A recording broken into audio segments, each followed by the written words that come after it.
सुबह सुबह तड़के अचानक से शोर की आवाज सुनकर मेरी आंख खुल गई।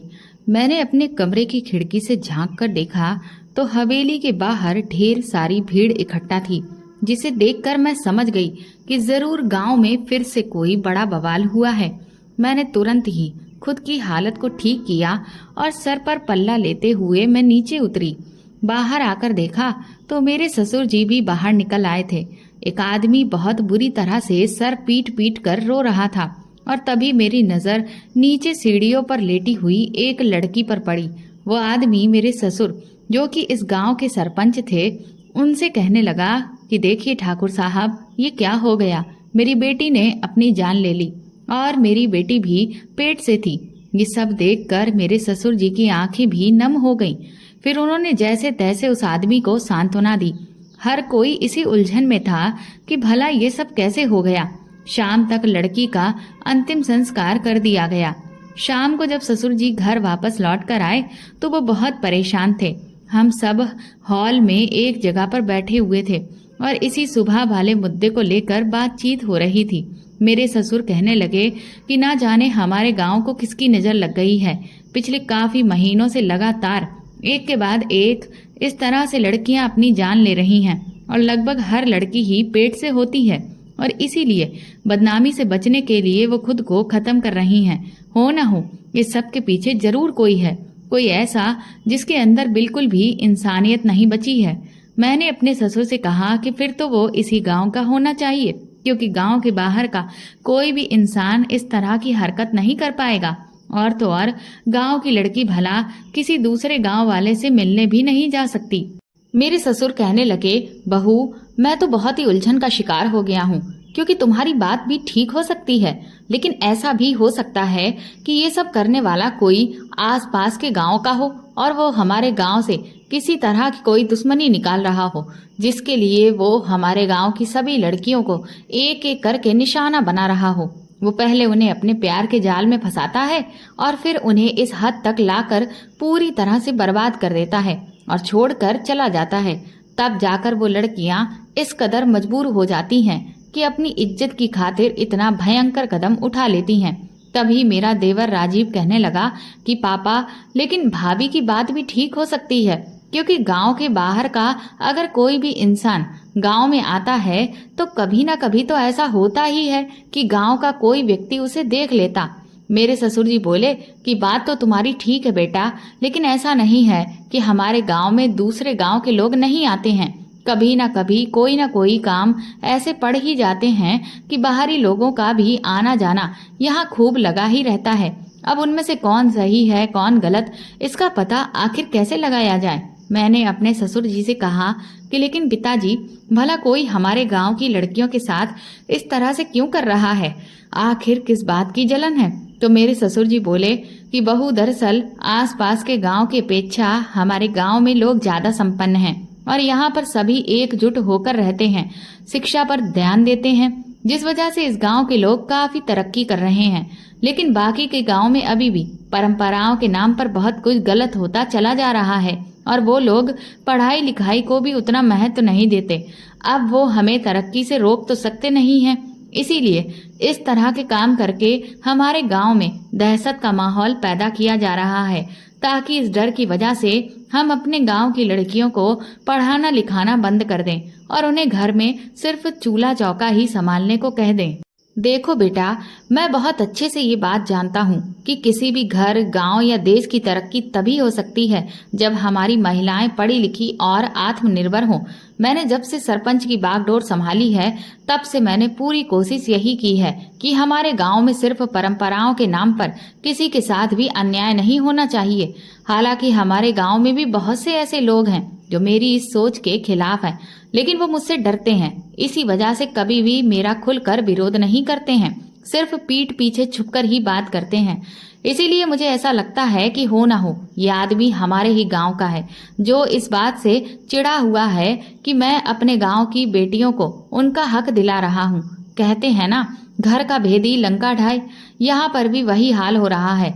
मुझे अपने ससुर की बात बिल्कुल ठीक लगी, लेकिन सबसे बड़ा सवाल यही था कि आखिर वो शख्स है कौन और फिर लड़कियां हर बार उस इंसान का नाम बताने की जगह खुद की जीवन लीला ही समाप्त कर लेती हैं। जबकि अगर उनके साथ गलत किया गया है तो उन्हें इस बात की शिकायत सरपंच के पास आकर करनी चाहिए ताकि उन्हें इंसाफ दिलाया जा सके।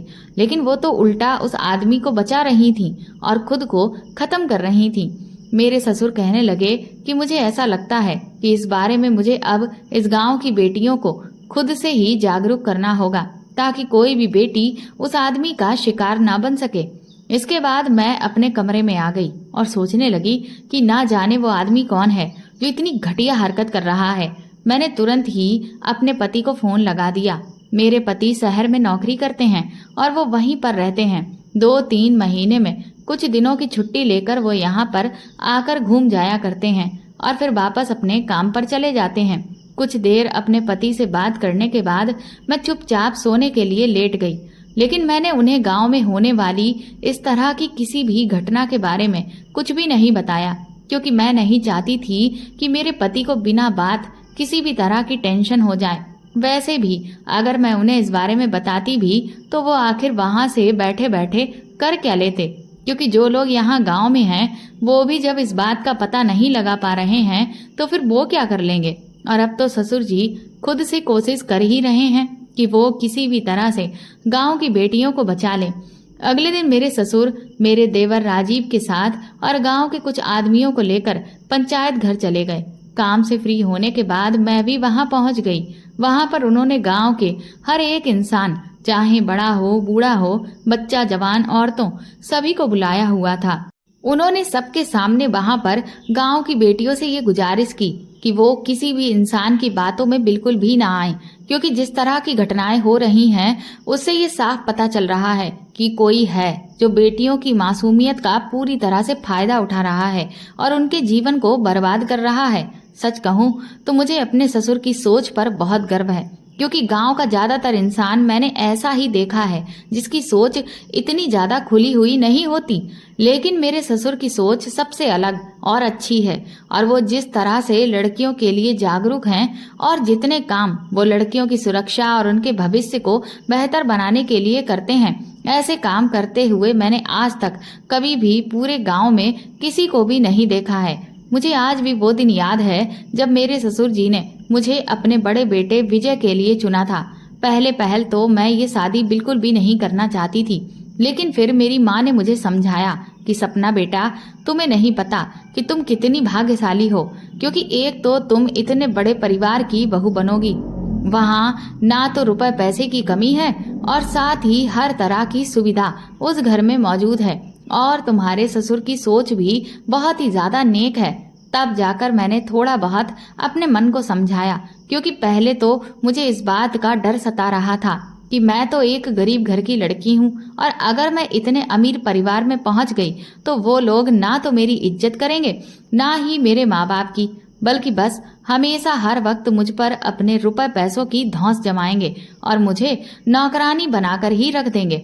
और फिर मैंने अक्सर सुना था कि बड़े घर के लड़के बहुत ज्यादा बिगड़ैल होते हैं, इसलिए मुझे लगा कि कहीं मेरा होने वाला पति भी हद से ज्यादा बिगड़ैल या अय्याश टाइप का इंसान ना हो। लेकिन मेरी सोच के विपरीत विजय तो बिल्कुल अपने पिता की तरह बहुत सुलझे हुए इंसान थे, बल्कि वो तो इतने शांत और सीधे थे कि अब तो मुझे ऐसा लगता है कि उनसे ज्यादा तो मैं तेज हूँ। मैं खुद को बहुत भाग्यशाली समझती हूँ जो मैं इस घर की बहू बनी हूँ, और मेरा देवर भी बिल्कुल अपने भाई की तरह सीधा साधा इंसान है। बस कभी कभी कुछ बातों में वो अपने पिता से जिद लेकर बैठ जाता है, लेकिन इतना तो मुझे लगता है कि उसका हक भी बनता है, क्योंकि वैसे भी जो छोटे होते हैं वो लाडले होते हैं और वो इसी तरह से जिद्दी हो जाते हैं। क्योंकि मेरी छोटी बहन भी बिल्कुल उसी की तरह है, वो भी छोटी है तो उसे भी खूब लाड़ प्यार मिला है और वो भी इतनी ही जिद्दी है। बात बात पर कभी माँ से लड़ जाती है तो कभी मेरे पापा से लड़ बैठती है। अभी 2-3 दिन बीते ही थे कि तभी मेरे घर से खबर आई कि मेरी माँ की तबीयत कुछ ठीक नहीं है। ये सुनते ही मेरे ससुर जी ने मुझसे कहा कि मैं अपने घर चली जाऊं और जब तक माँ की तबीयत ठीक नहीं हो जाती तब तक मैं वहीं पर ही रहूं। मैंने तुरंत ही अपना सारा सामान पैक करके अपने घर पहुंच गई थी। मेरे घर पहुंचते ही माँ की तबीयत में थोड़ा थोड़ा सुधार होने लगा। मुझे भी अपने मायके पहुंचकर बहुत अच्छा लग रहा था। इसके बाद शाम को मैं अपनी सबसे अच्छी सहेली संगीता से मिलने के लिए चली गई। उसके साथ काफी महीनों के बाद मैंने ढेर सारी बातें की थी, लेकिन मुझे न जाने क्यों उसकी तबीयत कुछ ठीक नहीं लग रही थी। मैंने उससे पूछा भी कि तुम्हारी तबीयत क्यों खराब है, पर वो मुझसे कहने लगी कि ऐसा कुछ नहीं है, मैं तो बिल्कुल ठीक हूँ। वो मुझे कुछ परेशान भी नजर आ रही थी, पर मुझे लगा कि हो सकता है उसके घर में कोई बात हुई हो, क्योंकि उसके पापा बहुत ज्यादा शराब पीते हैं और अक्सर वो शराब पीकर खूब ज्यादा लड़ाई करते हैं और मारपीट भी करते हैं, जिस वजह से अक्सर घर में टेंशन बनी रहती है। और फिर कोई भी रोज रोज उन्हीं बातों को लेकर आखिर कब तक दूसरों से शिकायत करता रहे, इसलिए मैंने इन सब बातों पर बहुत ज्यादा ध्यान नहीं दिया। मेरी छोटी बहन पायल मेरे घर लौटने से बहुत खुश थी। वो कहने लगी, दीदी आप कितने महीनों बाद घर आई हो, क्यों ना हम लोग कहीं घूमने चलते हैं। मैंने सोचा बहुत दिन से मैं फिल्म देखने नहीं गई हूँ, इसलिए अगली शाम ही हमने फिल्म देखने का प्लान बनाया और अगले दिन हम पिक्चर देखने चले गए। हालांकि मैंने अपनी दोस्त संगीता से भी कहा था, लेकिन उसने कहा कि उसे कुछ जरूरी काम है, इसलिए वो हमारे साथ नहीं जा सकती। फिल्म देखने के बाद हम लोग जब वापस गांव लौट रहे थे तो काफी अंधेरा हो गया था, और तभी मैंने गाड़ी से लौटते हुए रास्ते में एक जगह पर संगीता को किसी से बातचीत करते हुए देखा। अंधेरा काफी होने की वजह से मुझे उस व्यक्ति का चेहरा ठीक से नजर नहीं आया, लेकिन संगीता को मैंने दूर से देखते ही पहचान लिया था, और वो जिस तरह से बात कर रही थी उससे साफ समझ आ रहा था कि वो बहुत ज्यादा परेशान है, क्योंकि वो किसी के सामने हाथ जोड़ रही थी और बहुत बुरी तरह से रो भी रही थी। ये देखकर मैं घबरा गई। मैंने पायल से तो इस बारे में कुछ भी नहीं कहा, लेकिन सोचा कि कल ही मैं जाकर संगीता से इस बारे में बात करूंगी। लेकिन मुझे क्या पता था कि संगीता से बात करने का मौका मुझे अब दोबारा कभी नहीं मिलने वाला। अगली सुबह जब सूरज की पहली किरण उगी तो वो मेरे लिए बहुत बुरा संदेश लेकर आई थी। सुबह उठते ही चारों तरफ कोहराम मचा हुआ था। मैंने जब माँ से पूछा तो उन्होंने मुझे बताया कि संगीता ने अपनी जीवन लीला समाप्त कर ली है। ये सुनते ही मैं तो खड़े से ही बेहोश होकर गिर गई। काफी देर के बाद जब मुझे होश आया तो रो रो कर मेरा बहुत बुरा हाल था, और फिर जब हकीकत मुझ पर खुली तो मेरे पैरों तले से जमीन निकल गई, क्योंकि संगीता भी उसी आदमी का शिकार बन गई थी जिसका अब तक गांव की ढेर सारी लड़कियां शिकार बनती आई हैं। क्योंकि संगीता भी पेट से थी। ना जाने कौन वो आदमी है जो एक के बाद एक लड़कियों की इस तरह से जिंदगियां खराब कर रहा है। मुझे अपनी सहेली को खो देने का बहुत ज्यादा गम था।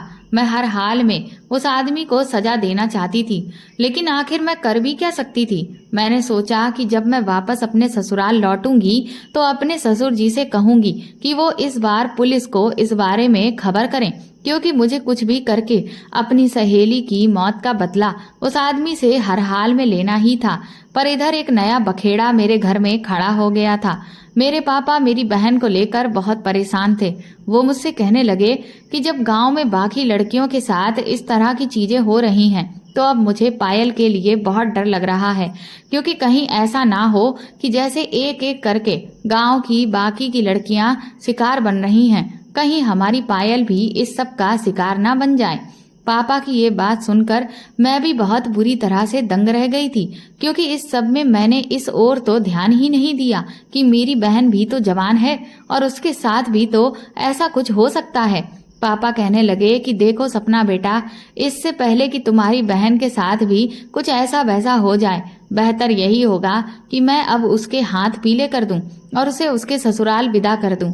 लेकिन इतनी जल्दी हमें कोई भी रिश्ता नहीं मिलने वाला और मुझे अब जरा सा भी सब्र नहीं हो रहा है।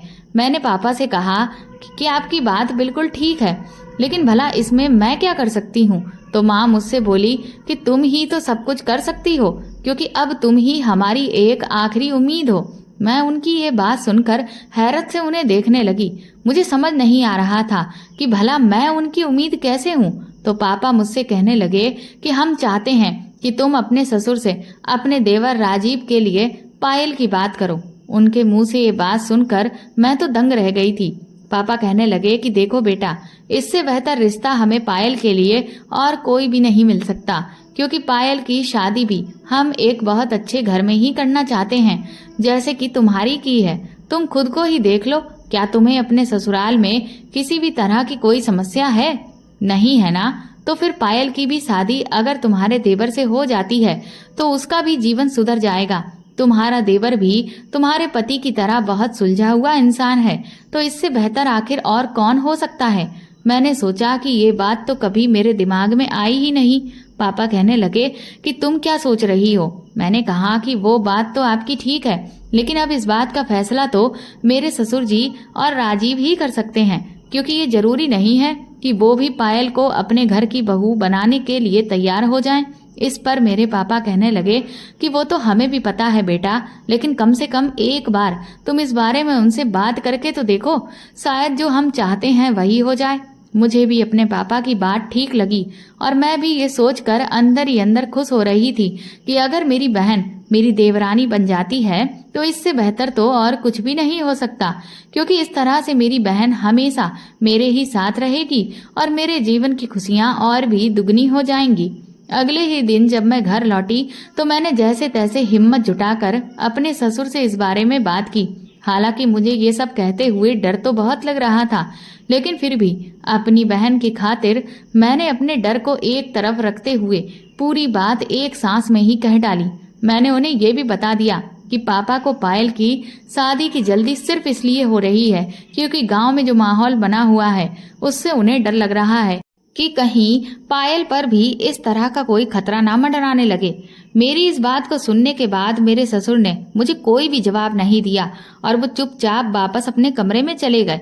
ये देखकर मेरे तो पसीने ही छूट गए कि ना जाने मेरे ससुर को मेरी बात का बुरा लगा है या फिर अच्छा लगा है। मुझे कुछ भी समझ नहीं आया। अब मुझे डर लगने लगा कि कहीं मैंने उनसे ये बात कहकर कोई गलती तो नहीं कर दी। शाम को मैंने विजय को फोन करके सब कुछ बता दिया तो वो मुझसे कहने लगे कि तुम परेशान मत हो सपना, तुमने कोई गलत बात नहीं की है, तुम कोई दबाव तो नहीं बना रही हो, बस जो प्रस्ताव था वो तुमने उनके सामने रखा है। बाकी पिताजी की अपनी मर्जी है कि वो इस प्रस्ताव को स्वीकार करते भी हैं या नहीं, और बाकी की बात राजीव पर निर्भर करती है, क्योंकि उसकी इच्छा भी मायने रखती है कि वो पायल से शादी करना चाहता है या नहीं। हालांकि मुझे विजय ने काफी तसल्ली देने की कोशिश की थी, लेकिन फिर भी उस पूरी रात मैं डर के मारे बहुत परेशान रही कि कहीं ऐसा ना हो कि मेरे ससुर मुझसे नाराज हो जाएं। अगले दिन पिताजी ने मुझे एक नौकरानी से कहकर बुलवाया। मैं डरते डरते उनके पास पहुंची तो सामने सोफे पर मेरे ससुर और मेरा देवर राजीव दोनों ही बैठे हुए थे। उन्होंने मुझसे कहा, बहू, हमने तुम्हें यहाँ इसलिए बुलवाया है क्योंकि हम तुम्हें मिठाई खिलाना चाहते हैं। मैंने उनसे कहा कि आखिर किस बात की मिठाई पिताजी? तो वो कहने लगे कि अरे, अब तुम्हारे देवर की शादी होने वाली है तो तुम उस खुशी की मिठाई नहीं खाओगी, क्योंकि ना सिर्फ तुम्हारे देवर की शादी होगी बल्कि ये तो दुगनी खुशी है, तुम्हारी बहन की भी तो शादी होगी। अपने ससुर के मुंह से ये बात सुनकर मैं समझ गई कि वो क्या कहना चाहते हैं। इसका मतलब कि वो इस रिश्ते के लिए राजी हैं। मैं तो तुरंत ही खुशी से उछल पड़ी। मैंने कहा, सच पिताजी, आप मान गए? वो कहने लगे, क्यों नहीं सपना, जब तुम इतनी अच्छी हो तो तुम्हारी बहन भी तो तुम्हारी परछाई ही होगी, और तुम्हारे जैसी ही दूसरी बहू पाकर मैं खुद को बहुत खुश नसीब समझूंगा, क्योंकि मैं इस घर में ऐसी ही लड़की लाना चाहता हूँ जो पूरे घर को बांध कर रखे। और राजीव को भी इस रिश्ते से कोई ऐतराज नहीं है, उसे भी पायल पसंद है। ये सुनकर मैं बहुत खुश हो गई थी। मैंने फिर खुशी खुशी ये खबर अपने पति विजय को बताई और अगले दिन मैं मेरे ससुर जी और देवर के साथ अपने मायके शादी का सगुन लेकर पहुंच गई, जिसे देख मेरे घर वाले तो खुशी से फूले नहीं समा रहे थे और पायल तो शर्मा भी रही थी और खुशी से उछल भी रही थी, क्योंकि वो भी एक ऐसे ही घर में शादी करना चाहती थी जहां सुख सुविधाओं की और रुपए पैसे की कोई कमी ना हो। तभी तो वो मुझे हर बार यही कहती थी कि दीदी, आप बहुत भाग्यशाली हो जो आपकी ऐसे घर में शादी हो गई है। काश मुझे भी ऐसा ही घर मिल जाता।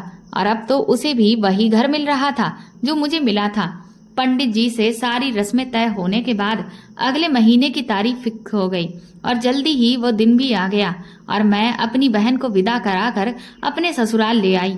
अपनी बहन की शादी की पहली रात की सारी तैयारियां मैंने और विजय ने साथ में मिलकर ही की थी। हम बहुत खुश थे।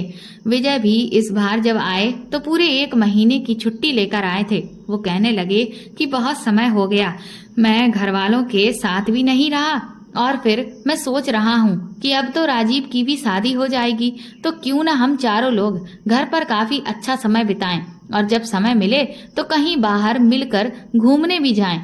मुझे भी विजय का ये आइडिया बहुत पसंद आया था। पहली रात को मैं अपनी बहन को उसके कमरे में छोड़ने गई और उसे समझा भी दिया कि वो बहुत ज्यादा घबराए नहीं, लेकिन वो तो इतनी तेज थी कि खुशी से उसके दांत अंदर ही नहीं हो रहे थे। मैंने उससे कहा भी कि थोड़ा शर्माना भी सीख लो, लेकिन वो तो कहाँ मानने वाली थी।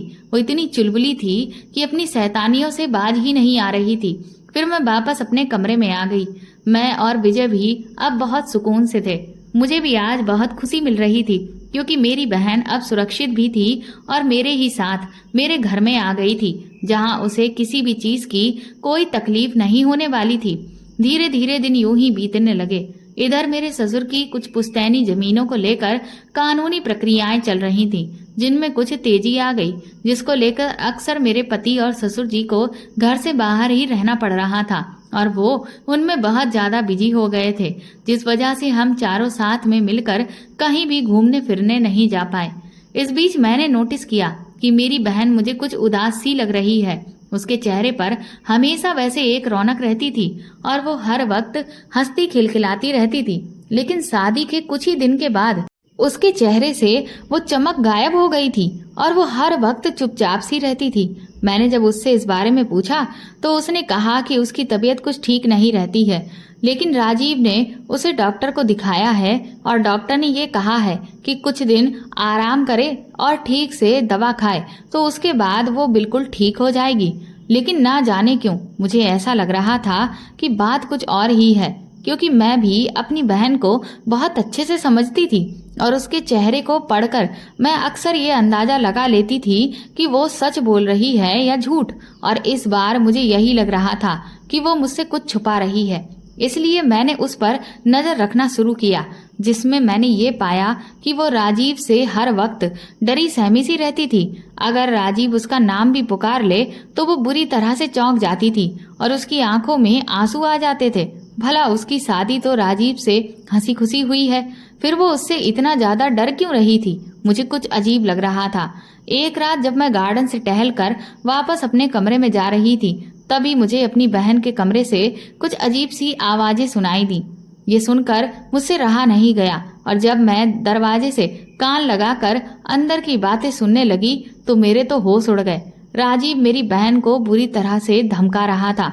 वो कह रहा था कि अगर तुमने किसी के भी सामने अपना मुंह खोला तो तुम्हारा भी वही हाल होगा जो बाकी सबका हुआ है। इस बात पर मेरी बहन बुरी तरह से गिड़गिड़ाते हुए उससे कहने लगी, प्लीज राजीव, मेरे साथ ऐसा कुछ भी मत करना। मैं सच में किसी से कुछ भी नहीं कहूंगी।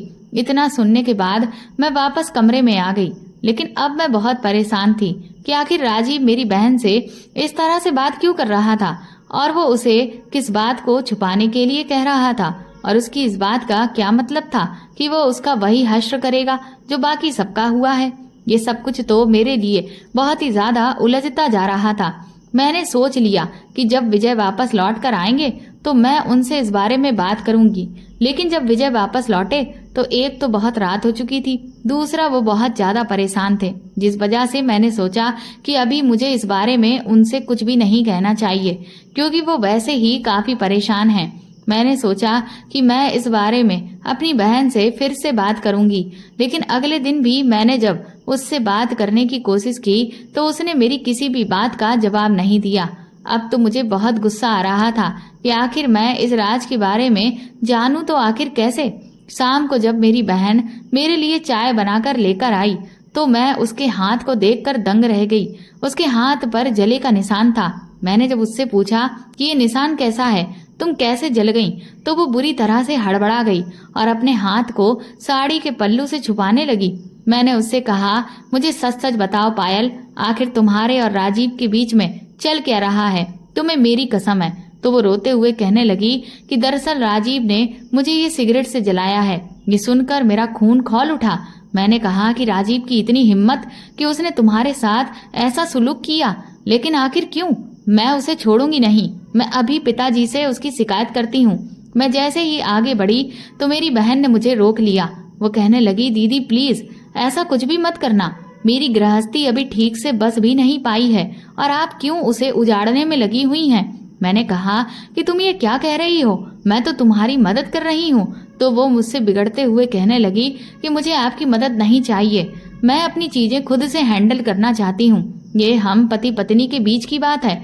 मैंने कहा पायल, तुम कब से ऐसी हो गई हो जो किसी के जुल्मों को बर्दाश्त करो, और फिर आखिर ऐसी क्या वजह है कि राजीव तुम्हारे साथ इतना बुरा सुलूक कर रहा है।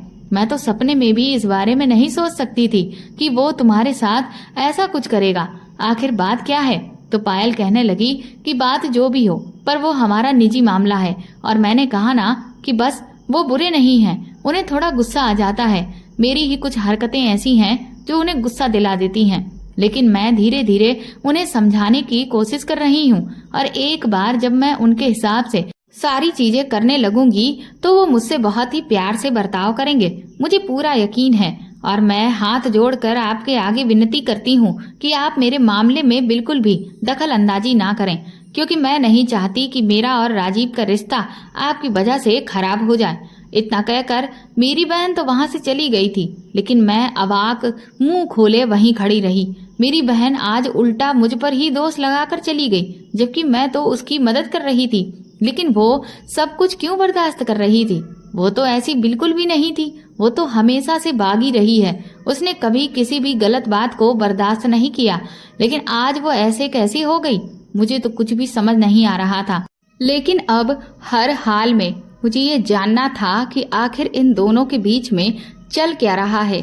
लेकिन मुझे उनके कमरे में झांकने का कोई भी रास्ता नजर नहीं आ रहा था। फिर उसी शाम मैंने विजय से ऐसे ही बातों में पूछा कि ये पुलिस वाले लोग इतने बड़े बड़े केसों को किस तरह से सुलझा लेते हैं। कई बार तो ये बहुत ही गहरे राजों को भी जान लेते हैं। भला ये कैसे मुमकिन हो जाता है? तो मेरे पति कहने लगे कि अरे अब तो बहुत तरह के खुफिया कैमरे चलने लगे हैं, जो साइज में भी बहुत छोटे हैं और जिन्हें कहीं पर भी आसानी से फिट किया जा सकता है, जिनका इस्तेमाल अब बहुत ज्यादा होने लगा है, जिनमें सब कुछ आराम से रिकॉर्ड हो जाता है। यहाँ तक कि अब तो इतनी टेक्नोलॉजी बढ़ गई है कि तुम किसी भी जगह पर बैठे बिठाए किसी दूसरी जगह पर क्या हो रहा है उसे इन कैमरास की मदद से अपने मोबाइल फोन में आराम से देख सकती हो। अपने पति की ये बात सुनकर मेरे दिमाग की बत्ती जल गई, क्योंकि अगर ऐसा है तो ये तो मैं भी कर सकती हूँ। मेरे पति कहने लगे, क्यों, तुम्हें किसकी जासूसी करनी है?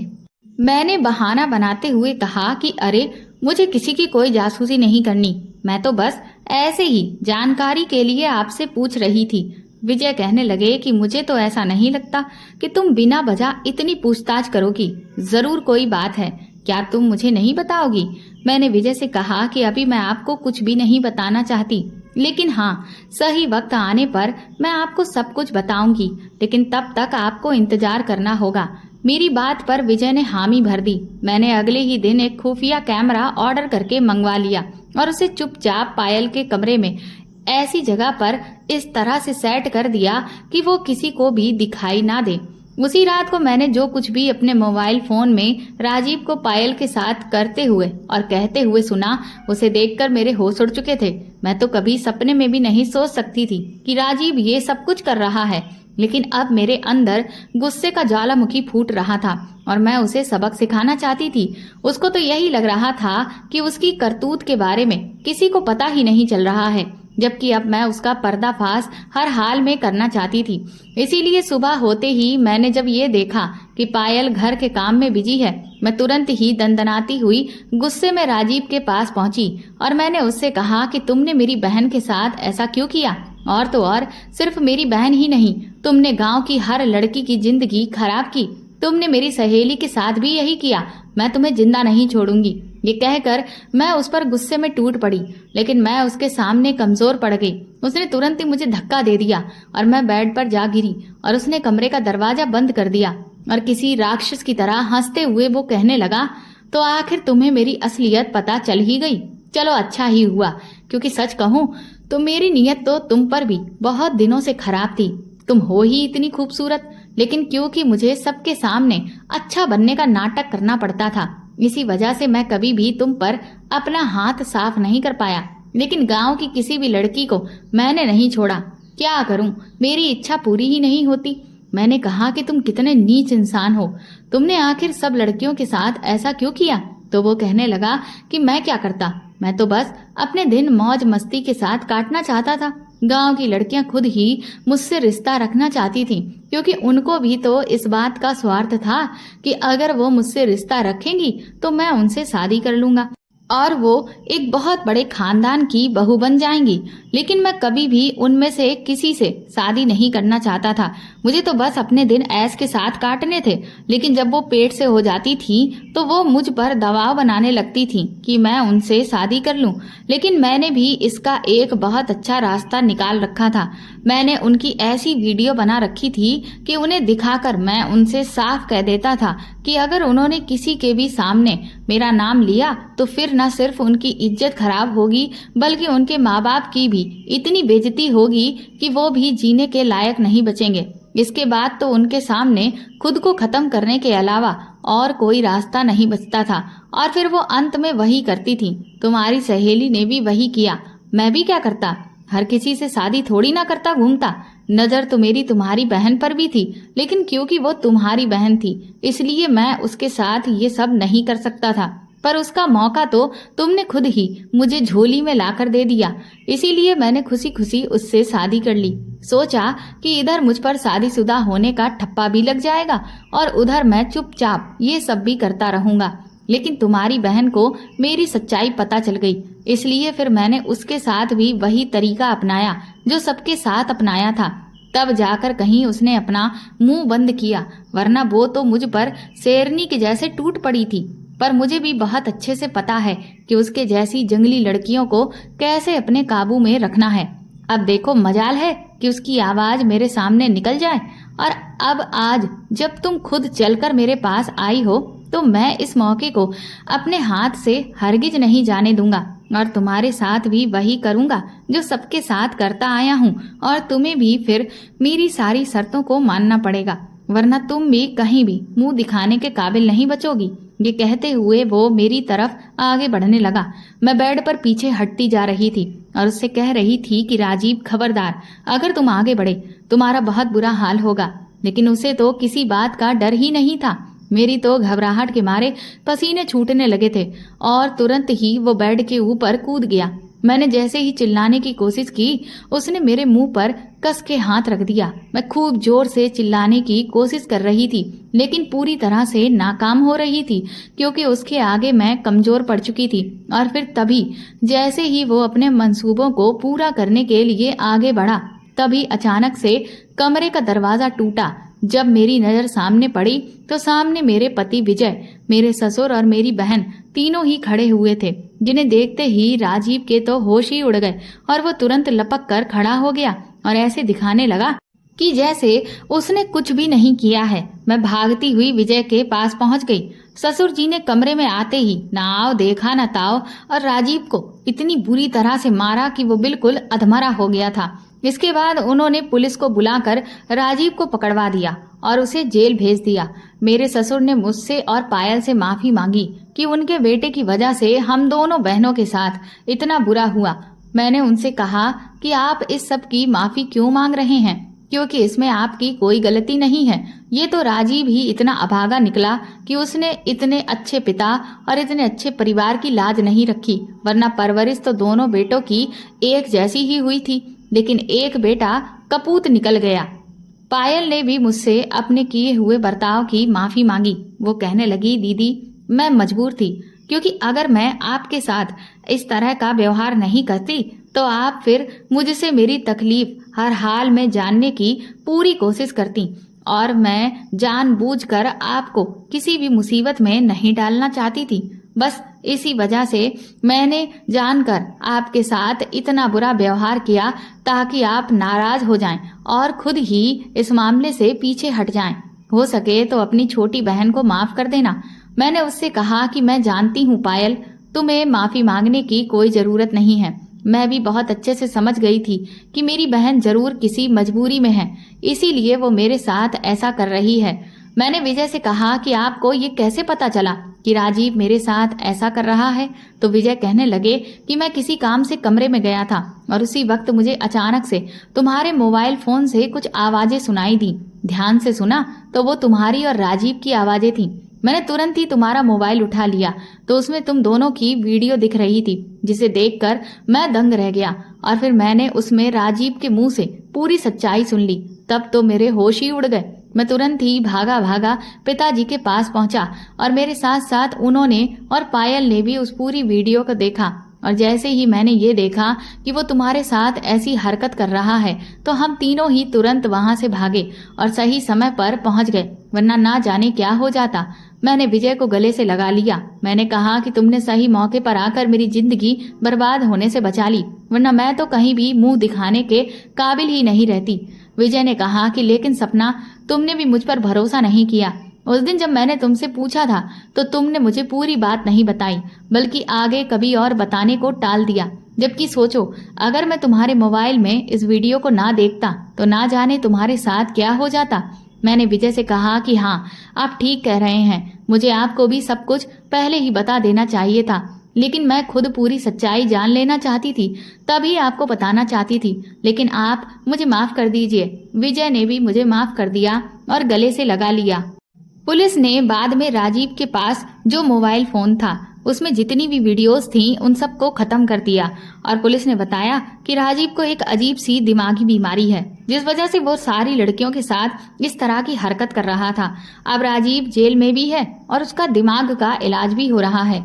मेरे ससुर तो इस बात से इतना ज्यादा शर्मिंदा हुए हैं कि उनका बेटा इतना नीच निकल गया कि उनकी आए दिन अब तबीयत खराब रहने लगी है।